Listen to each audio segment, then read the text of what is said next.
कार्यक्रमाचे अध्यक्ष आणि ज्यांची लेखणी जेवढी तेज आहे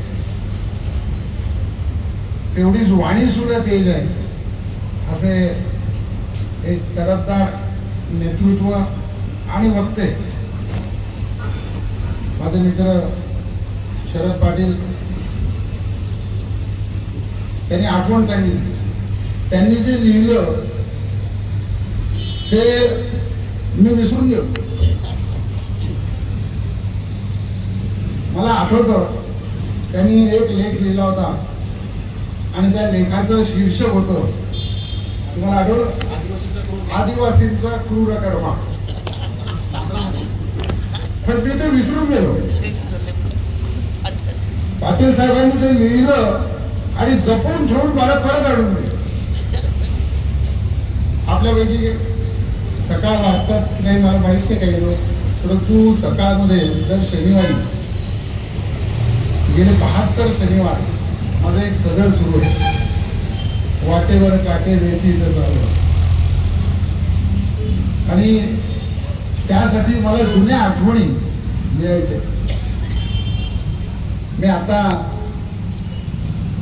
आपले या भागाचे सुपुत्र आणि वसईमध्ये ज्यांनी नाव आता चांगलं कमावलेलं आहे असे न्यूरोलॉजिस्ट असणारे फार कमी आपल्या भागातले लोक न्यूरोलॉजिस्ट असतील. डॉक्टर देवेंद्रजींशी बोलत होतो की आपलं आता सरासरी आयुर्मान काय आहे. जेव्हा देश स्वतंत्र झाला तेव्हा मला नेमकं सांगता येणार नाही. पूर्वीचा काळ असता तर मी थाप मारली असती आणि पचूनही गेली असते. आता तुम्ही लगेच आमचा बाळाराम सुद्धा ChatGPT काढेल आणि माझं म्हणणं बरोबर आहे का नाही ते तपासून बघेल. म्हणून मी आपला अंदाज सांगतो की जेव्हा देश स्वतंत्र झाला त्यावेळेला कदाचित आपलं आयुर्मान म्हणजे सरासरी जगण्याचं वय हे 30 असेल. तर आज त्या डॉक्टरांच्या म्हणण्याप्रमाणे ते खात्री आहे, समजा चुकलं तर त्या डॉक्टरांनी मला सांगितलं की 69 झालेलं आहे. म्हणजे आज मी सरासरी आयुर्मानाच्या बरोबर आहे. तेव्हा माझी स्मरणशक्ती दगा देईल याची भीती वाटते. आणि म्हणून मी जुनं जे काही मिळेल ते साठवण्याचा, वाचण्याचा, आठवण्याचा प्रयत्न करतो. त्याच्यामध्ये मी पाटील साहेबांना विचारलं की तुमच्याकडे काय काय, आणि त्यांनी बाळ आणून माझ्या कटाव्यात दिलेलं आहे. ते मला आता वाचायला सुरुवात करायची, कारण तोपर्यंत अजून माझा कालावधी आलेला नाही. मी अजून आपले रामभाऊ आहेत जे आपल्यापैकी अनेकांना माहीत नसेल. आपला भाग नित्यानंद बाबांसाठी प्रसिद्ध तीर्थक्षेत्र आहे. आणि रामू काका वयाने 2 वर्षांनी माझ्यापेक्षा मोठे. नित्यानंद बाबांना मी पाहिलं नाही. रामू काकाचा पहिला वाढदिवस नित्यानंद बाबांच्या मांडीवर झालेला फोटो त्यांच्याकडे आहे. म्हणजे नित्यानंद बाबांच्या अंगाखांद्यावर खेळलेला 7 वर्षाचे असेपर्यंत असं रामू काका आहे. हे सगळ्या आठवणी कशा, तर रामू काका नित्यानंद बाबांचे आणि त्यांच्या बाजूला असलेले मुक्तानंद बाबांचे आम्ही खास बघतो. त्यामुळे आमच्या आणि रामू काकांची मैत्री झाली. आज या ठिकाणी मला आनंद आहे की डॉक्टर देवेंद्रजी यांचा माझा या ठिकाणी परिचय झाला. खरं म्हणजे आधीच व्हायला हवं, पण देरसे आहे दुरुस्त आहे, उशिरा का होईना आपला झाला परिचय. रामू काकांच्या बाजूला बसायला मिळालं, ज्यांचा नित्यानंद बाबांचा स्पर्श ज्ञानात झालाय. मला आणखी एक आनंद आज यासाठी झाला की आदरणीय आपल्या भागातले ज्येष्ठ शिक्षक आणि सामाजिक कार्यकर्ते, राजकीय कार्यकर्ते केरी पाटील सर यांचा बरेच दिवसानंतर माझ्या आज या ठिकाणी भेट झाली. दामिनी आणि गौतम यांनी जे हॉस्पिटल आज सुरू केलंय त्यात मला दामिनीचा हेवा वाटतो अशासाठी की तुझ्या वडिलांचं नावही मधुकर पाटील आहे आणि सासऱ्याचं नावही मधुकर पाटील. म्हणजे अशी एखादी असेल की जिच्या बाबाचं नाव आणि सासऱ्याचं नाव सारखं आहे. त्यामुळे आमचं मधुकर भाऊ तुला बाबांचं प्रेम निश्चित देत आहे याची खात्री आहे. मधुकर बाबा म्हणजे दामिनीचे बाबा आहेत का इथे? दामिनीचे बाबा होते ना कुठे कुठे या ना समोर.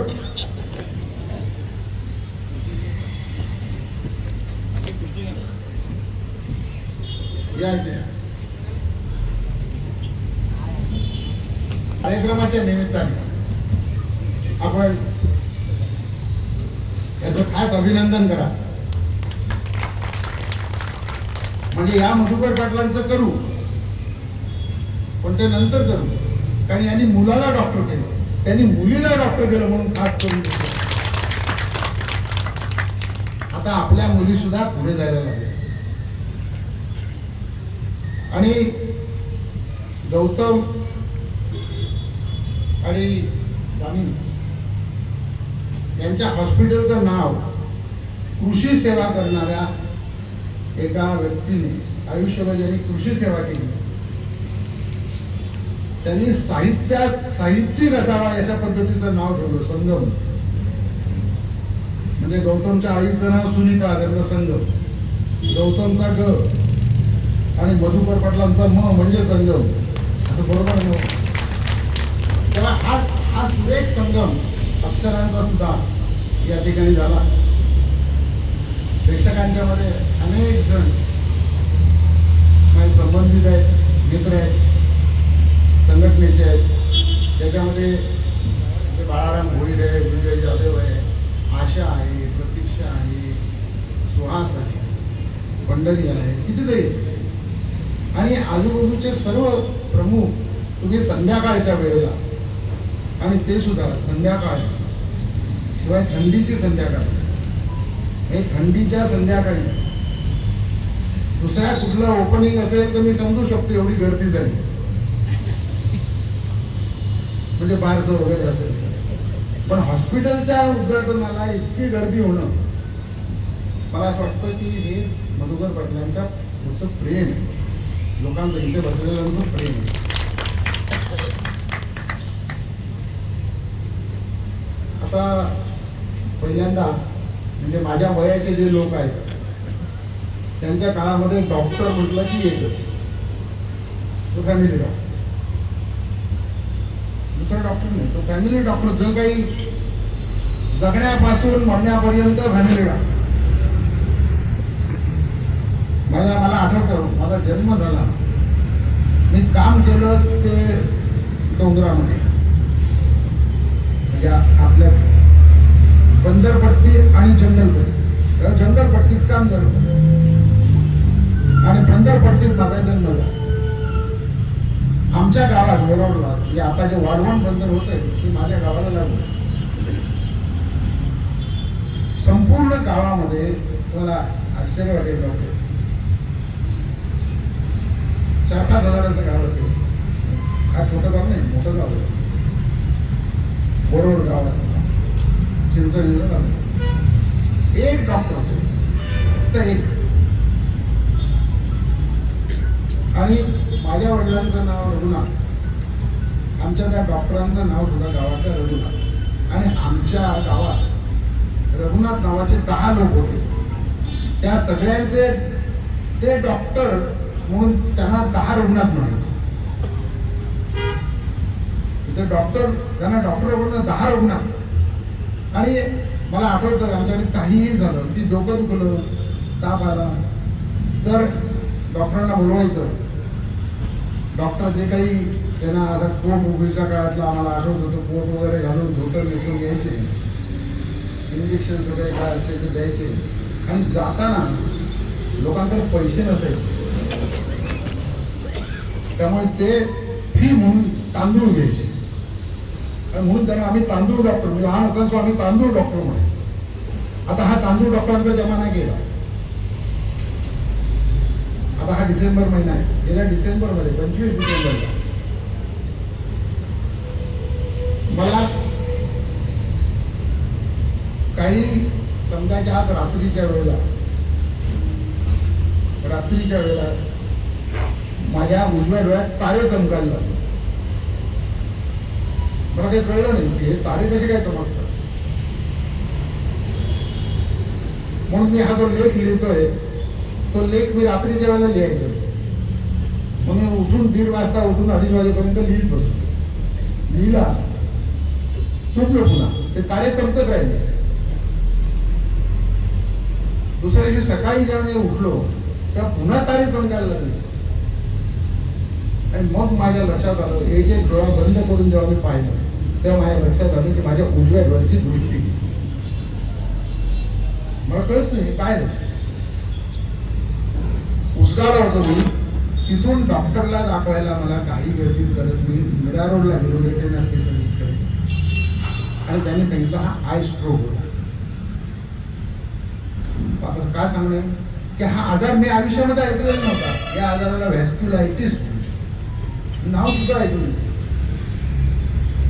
त्यानंतर ज्या आजारांचा मी इलाज करतोय त्या एक तांदूळ डॉक्टरांकडून आज 7 सुपर स्पेशालिस्टची ट्रीटमेंट मला घ्यायला.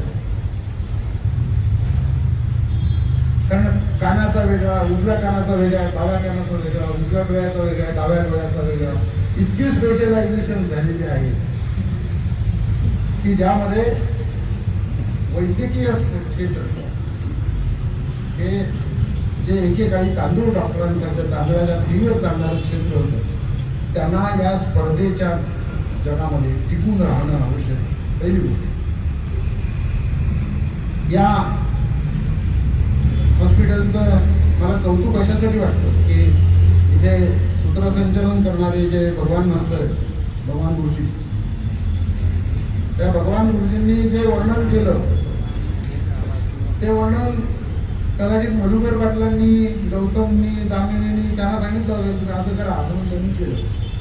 पण त्यांनी केलेलं बरोबर 100% सत्य आहे की तुमच्या वतीने त्या ठिकाणी ज्याला म्हणतो वीट अँड वीट मी पाहिलेली आहे, कॉट अँड कॉट मी पाहिलेली आहे की अतिशय उत्तम, ज्याला आपण अल्ट्रा मॉडर्न म्हणू, अत्यंत आधुनिक अशा पद्धतीची सेवा देणारं हॉस्पिटल त्यांनी उभं केलं. शरद पाटील म्हणाले ते खरं आहे. आता आशीर्वाद द्यायला म्हणजे मी लहानपणापासून आशीर्वाद देण्याचा माझा धंदाच होता. तुमच्याकडे सुद्धा चबंग मांडलेले आहेत, ग्रहशांती केलेली आहे, सत्यनारायणाची पूजा केलेली आहे. त्यामुळे उद्या सकाळी त्याची उत्तर पूजा कधी होती? संध्याकाळी रात्री हल्ली करतात तर दुसऱ्या दिवशी सकाळी करतात. दुसऱ्या दिवशी सकाळी बरोबर, काही काळ आमचा तसाच आहे. माझं दुसऱ्या दिवशी सकाळी आम्ही उत्तर पूजेला जेव्हा जायचो त्यावेळेला आमचं तुमच्या सर्वांचं लक्ष त्या लंगड्या बाळकृष्णाकडे असेल तर आमचं लक्ष त्या समोर पडलेल्या कामानात किती रुपये आहेत याच्यावर असेल.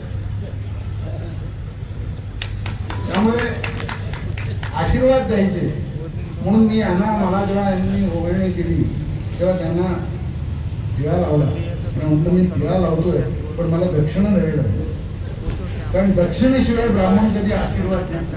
आज मी तुम्हाला दक्षिणेशिवाय आशीर्वाद. आणि मला ठाण्याला जायची वेळ येऊ नये म्हणजे जुपिटरला, नाही तर ठाणा म्हणजे तुम्ही म्हणाल तर त्याच्याऐवजी जर मी परत आजारी झालोच तर मला संगम मल्टी स्पेशालिटीमध्ये यायला आवडेल. इतकं छान आणि मी जवळून आलो. आजच सुद्धा माझ्याबरोबर मी जे सांगतो हे जे साक्षीदार म्हणजे माझे अंगरक्षक मेजर मोरे बसलेले पहाटे 3 वाजेपर्यंत मला झोप नव्हती. आणि 3 वाजता मी त्यांना उठवलं, म्हटलं आपण निघू वसईला, आपण ताबडतोबीने जाऊ. आणि गुपचूप शिबिर चालू होतं, फक्त 100-1 लोक होते. आम्ही गुपचूप निघालो होतो, कोणाला कळू नये, रात्रीच्या अंधारात निघून जाऊ. आम्ही उतरत असताना तर आमच्या काही लोकांचं लक्षात आलं आणि त्यांनी येऊन आम्हाला धरलं. त्यामुळे मग आम्हाला परत उतरून सकाळी पहाट होईपर्यंत थांबा म्हणून आम्हाला थांबायला लागलं. आपल्याला इमर्जन्सी हल्ली इतकी आली. शिवाय पूर्वी आजार नव्हते असं नाही, कदाचित त्या आजाराचं निदान होत नसेल आणि मग त्याला काही सांगितलं जात असेल. आता निदान सुद्धा एक मोठं शास्त्र झालेलं आहे की प्रत्येक आजाराचं निदान केल्यामुळे आणि निदानावर योग्य उपचार केल्यामुळे आयुर्मान वाढलेलं आहे. म्हणजे खरं म्हणजे तुम्ही कुठल्याही रस्त्यावरून तुम्ही बघा, रस्त्यावरून जाताना आजूबाजूला नजर टाका, त्या सर्व झाडांची आपल्याला कीव येते. एकही झाड त्याचं पान मुक्त श्वास घेऊ शकत नाही. सगळी पानं धुळीने भरलेली सर्वकडे आपल्याला दिसतात, अगदी मुंबई पासून सर्वकडे. इतक्या मोठ्या प्रमाणात प्रदूषण हे वाढलेलं आहे.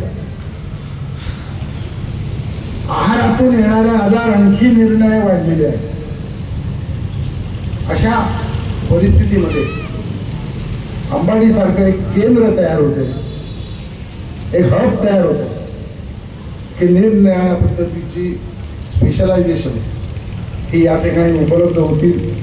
आणि तुम्हाला दोघांना मी नमस्कार करतो, म्हणजे वेगळ्या अर्थाने म्हणजे का हे डॉक्टरला संस्कृतमध्ये वैद्यराज म्हणतात. तेव्हा पहिल्यांदा वैद्यराजांना नमस्कार करतात का, वैद्यराज नमस्तुभ्यम. तुम्ही कोण आहात? तुम्हाला म्हणते यमराज सहोदर, तुम्ही यमाचे भाऊ आहात. यम काय करतो? यमा हरतो प्राणात, यम प्राण येऊन जातो. वैद्य प्राणान धनानीच, पैसाही घेतो आणि प्राणही घेतो. तुम्ही सेवेचे भर. या ठिकाणी वैद्यकीय सेवा त्या दृष्टीने हॉस्पिटल निर्माण केलंय. नंतर अनेक हॉस्पिटल्स आहेत जी आमच्याकडे जवळचं आहे, म्हणजे भिवंडी. ते हॉस्पिटल आहे की कसाई खाना आहे असं बरेचदा कळत नाही. लिटरली कसाई खाणे. एक प्रसिद्ध कार्यकर्ते आहेत, कदाचित ज्या नावे म्हणतो त्यांना तुमच्यापैकी नाव कळेल, फार प्रसिद्ध कार्यकर्ते आहेत. त्यांनी हॉस्पिटल काढलं. त्यांचा वैद्यकीय संबंध नाही काही, त्यांना लिहिता वाचता येतं का नाही याच्याही तर मला शंका आहे, पण त्यांनी हॉस्पिटल काढलं. आणि हॉस्पिटल काढल्यानंतर मी जेव्हा गेलो तिथे बघायला, तिथे मी बघितलं तर त्यांच्या नावापुढे डॉक्टर. आपलं मी कोणाला कळलं असेल का नाही मला माहित नाही, पण नसेल तर खाजगीच सांगावं नाही, माझे मित्र आहेत ते म्हणून. पण ज्यांचा लेखनाशी सुद्धा संबंध नाही असे डॉक्टर, आणि त्यांनी हॉस्पिटल काढलं. आणि त्या हॉस्पिटलमधली अवस्था ही इतकी निकृष्ट. अशी भिवंडीत कित्येक कसाईखाने मी पाहिलेले, स्वतः पाहिले. इतकं अद्ययावत, छान, सर्व सुविधांनी उपयुक्त आणि कोणतंही आजारावर तुम्हाला इलाज होईल असं हॉस्पिटल या ठिकाणी उभं राहतंय. त्यामुळे मी तुम्हाला निश्चितपणे इथे तुम्हाला आणि त्याबरोबरीनं येणाऱ्या इतर सर्व डॉक्टरांना मनापासून धन्यवाद देईन की तुम्ही खरोखरीच या भागात येऊन सेवा करण्याकरता आलेले आहात. नाहीतर मग आपल्याला ठाण्याशिवाय दुसरा इलाज कुठे नाही राहणार. आणि ठाण्याचं मी आता सांगत नाही, कारण वैद्यकीय क्षेत्रात बोलायला गेलं तर माझा अनुभव आता एवढा चांगला झालेला आहे पेशंट म्हणून, की डॉक्टर काय काय करामती करतात आणि निदानवाले काय काय करामती करतात. त्याचा अनुभव मी स्वतः घेतला. मी एका मोठ्या हॉस्पिटलमध्ये, नाव घेऊन सांगतो, ज्युपिटर हॉस्पिटलमध्ये ॲडमिट होतो. आणि डॉक्टरांनी मला रक्ताची तपासणी करायला सांगितली. आता नियम काय की तिथल्या लॅबकडूनच करून घेतली पाहिजे. ते आलेलं आणि मला त्यांनी बिल आधीच दाखवलं 84,000 रुपये. 84,000 रुपये रक्ताची तपासणी करायला. मी आमदार झाल्याचे अनेक फायदे तोटे आहेत, पण एक फायदा असा आहे की मला दरवर्षी 15 लाखाचा विमा महाराष्ट्राची विधानसभा काढते. त्यामुळे 80,000 मला काही फरक पडत नाही, तरी इन्शुरन्स जाणार. पण 80,000 म्हटल्यानंतर मी विचार केला कसलंही. आणि म्हणून माझं एक डॉक्टर आहे मित्र, त्या मुलासारखा आहे, डॉक्टर आशिष भोसले, तो MD पॅथॉलॉजिस्ट आहे.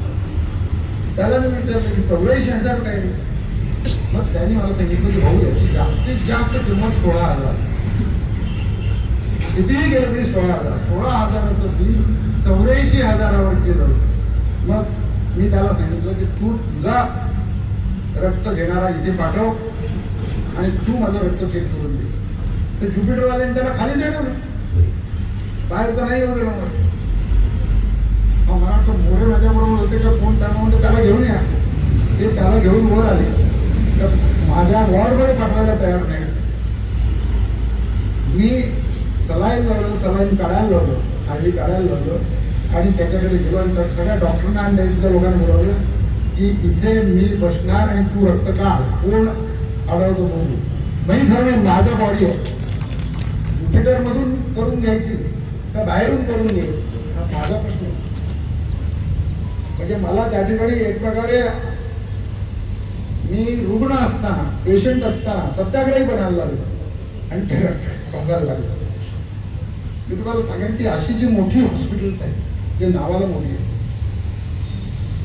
संगम सारखी सेवा म्हणून करणारी अशी जी तुरळक हॉस्पिटल आहे ती आपलं देशाचं आयुर्मान वाढवणारी रुग्णालय आहे, वाढवणारी आहे. म्हणून मला या निमित्ताने डॉक्टर गौतम, डॉक्टर दामिनी यांना मनापासून धन्यवाद द्यायचे की तुम्ही या भागातल्या रुग्णांची सेवा करा. तुम्हाला म्हणजे मी असं म्हणून नाही, तुम्ही बालाजीला, साईबाबाला, नित्यानंद बाबाला कुठेही नाही गेलं तरी रुग्णांची प्रामाणिक सेवा केली ती ईश्वर विठ्ठल तुम्हाला भेटायला आल्याशिवाय राहणार नाही.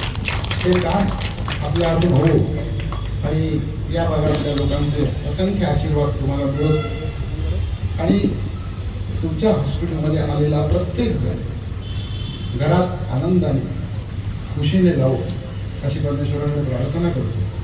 आणि मला बोलावलं का बोलावलं तुझं होऊ नये. एक तर आमची जुनी माहिती खूप जुनी, हे मला आठवत नाही आता किती वर्ष. म्हणजे ज्या वेळेला पाटील साहेब, बाकीचे पाटील माझ्यापासून जवळ लांबच नाही, जवळ यायचे नाही किंवा मलाही जवळ नाही यायचे, मलाही भीती वाटायची. कोणी पाटील म्हणते की आता काय करतो. मला आठवतं मी कोणाकडे जायचंही नाही, कोणी बोलवायचंही नाही. मला जायचं ना म्हणण्यापेक्षा कोण बोलवायचं. एकाने मला बोलवलं, रस्त्यावर थांबवलं, म्हणाले भाऊ आज तुम्ही थांबा. ही 85-86 सारखी गोष्ट आहे. आणि माझ्याकडे चहाला चला, रस्त्यावरचं गाव. तर मी म्हटलं की बघू नको, मला अर्जंट आहे, मला जायचं आहे लवकर. त्याने ऐकलं नाही, मला ते घरात घेऊन गेले आणि सोफ्यावर बसवलं आणि त्यांनी सांगितलं अगं ये चहा दे. आणि आम्ही बोलत बसले माझ्याशी. 5 मिनिटं झाली, 10 मिनिटं झाली, चहा आला नाही. ते बरं म्हणाले अगं ये लवकर आण. तरी चहा आला नाही. मग ते अस्वस्थ झाले, काय करायचं. मग ते उठले आणि स्वयंपाकघरात गेले. त्यावेळेला स्वयंपाकघरात खडखडाट आवाज आला, धडाधड आवाज आला, भांड्यावर भांडी पडल्याचा. आणि मग थोड्या वेळाने माझ्यासमोर कप आणि बशीमध्ये चहा आणून ठेवला. त्यातला अर्धा कप चहा बशीमध्ये पडला, अर्धा कप कपात राहिला आणि तो चहा मी प्यालो. ही परिस्थिती काय सर्व पाटलांच्या मध्ये मी आहे, हा मला आनंद. आणि समाजामध्ये एकी व्हावी, समाजामध्ये न्याय असावा, कुणालाच अन्याय कुणावर होऊ नये यासाठी आपण जे प्रयत्न करतो, या प्रयत्नातले आपण सगळे साथीदार आहात. आणि आपला समाज, आपला देश खरोखर चांगला व्हावा, तो जगामध्ये कीर्तिमान व्हावा, मोठा व्हावा अशी आपली सर्वांची इच्छा आहे. तो देश मोठा होत नसतो, देशातली मुलं देशाला मोठी करतात. दामिनी आणि गौतम यांना 2 मधुकर पाटलांचे आशीर्वाद आहेत. त्या आशीर्वादावर तुम्ही निश्चित यशस्वी व्हाल अशी खात्री बाळगतो. आणि पुन्हा एकदा आपल्यासाठी आपल्या शुभेच्छा सर्वेश्वराकडे प्रार्थना.